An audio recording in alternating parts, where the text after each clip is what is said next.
When a young black woman was humiliated in an upscale restaurant simply because of her skin color, no one, neither the arrogant waiter nor the onlooking guests, could have anticipated how their world would soon be turned upside down.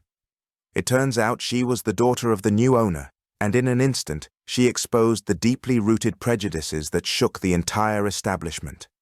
Justice was served, but it came at a high price for those who were used to turning a blind eye to discrimination. The events that followed would shock even the most seasoned witnesses.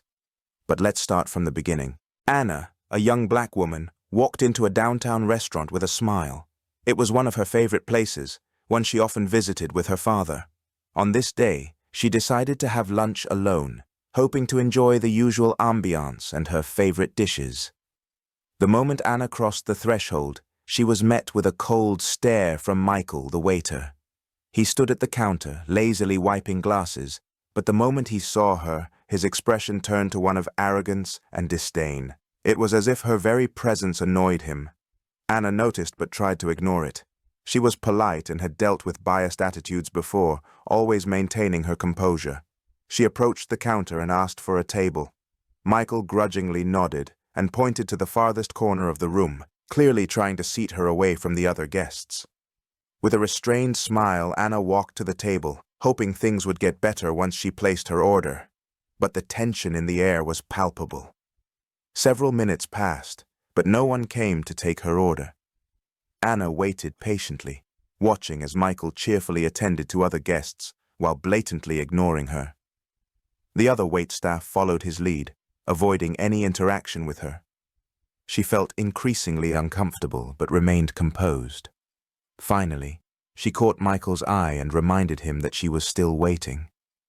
He froze for a moment, then turned to her and sneered. "Are you sure you can afford this? We don't serve people like you." His words immediately drew the attention of everyone around. The restaurant fell silent, and several patrons turned to look at her. Anna felt a surge of anger. She was shocked by Michael's rudeness. But instead of giving in to her emotions, she took a deep breath and kept her cool. She knew that in situations like this, it was important to remain calm, despite the storm of feelings inside. But Michael didn't stop there.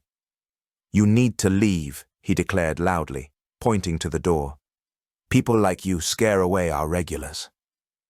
His words prompted more glances from the patrons.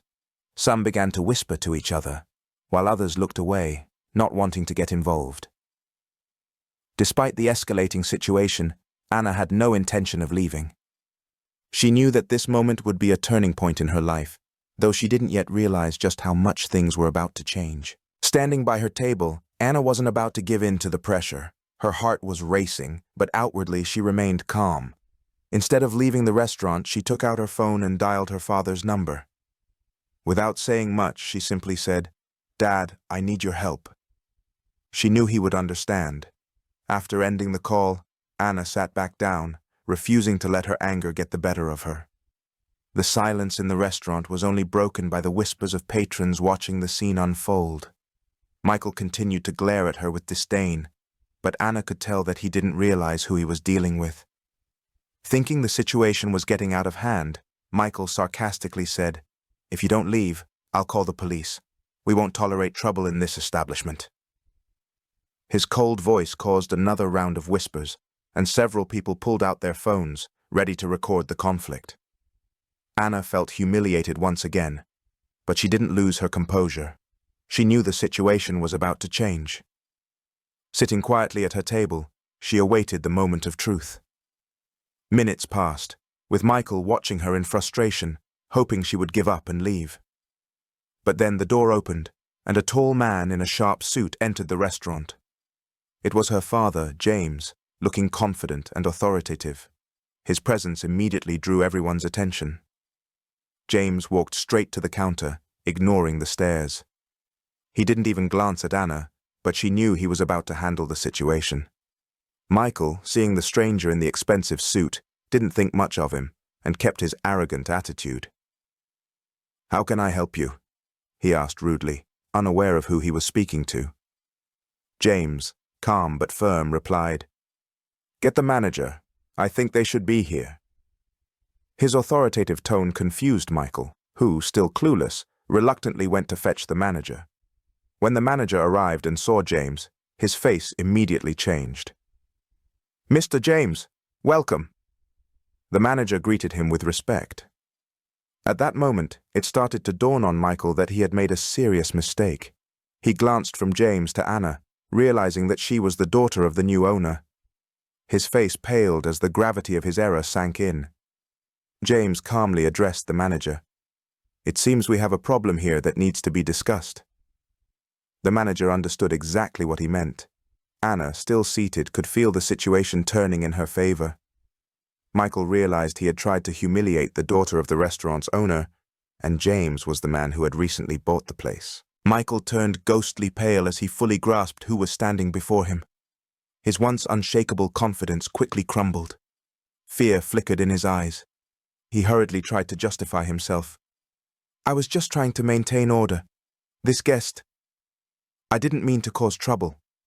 His voice trembled, and his excuses sounded hollow. James, showing no interest in Michael's words, gave the manager a stern look. "How is it possible that in my restaurant, a staff member feels entitled to treat guests this way? Why does your team think it's acceptable to demean someone based on their appearance or background?" His voice was low, full of indignation. Everyone held their breath. The staff stood frozen, realizing that the situation had escalated beyond their control.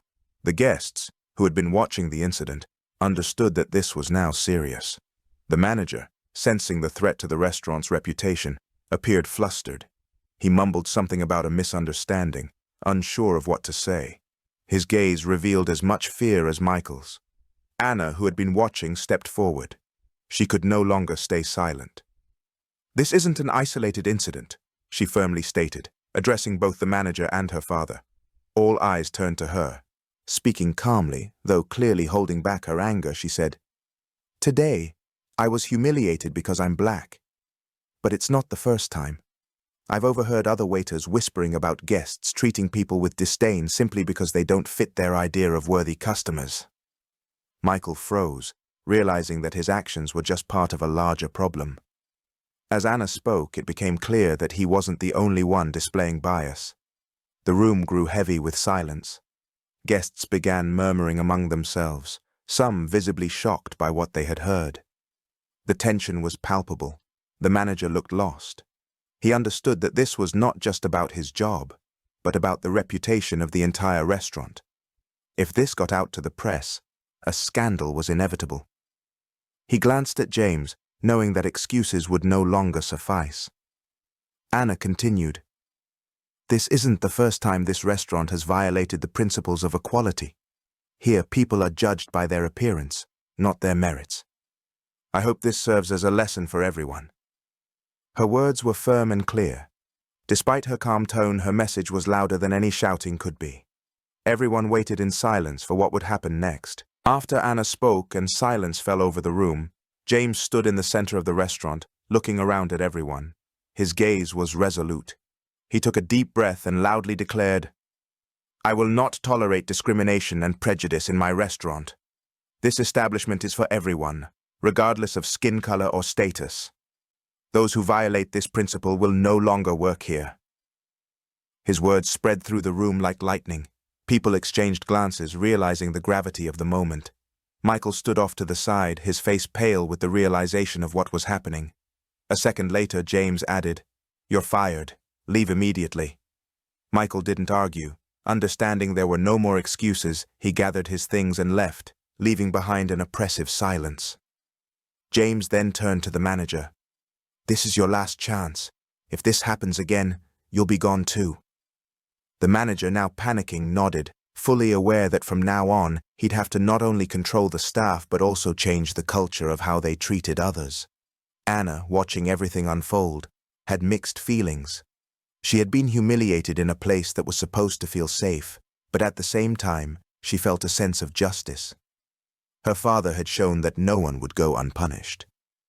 Deep down, she realized that her composure had not only helped her, but also altered the reality around her. Over the next few weeks, Anna was surprised to see changes in the restaurant.